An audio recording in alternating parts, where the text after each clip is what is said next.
नमस्ते, प्रणाम। का हाल बा?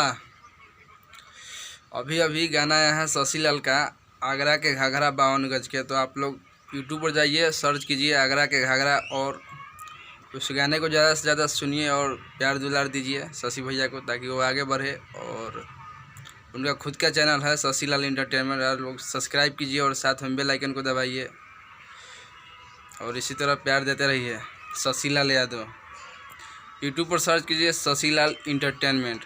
फर्स्ट नंबर पर गाना आएगा जो आज अपलोड हुआ है। तो आप लोग सुनिए, फुल वॉच कीजिए उसको, और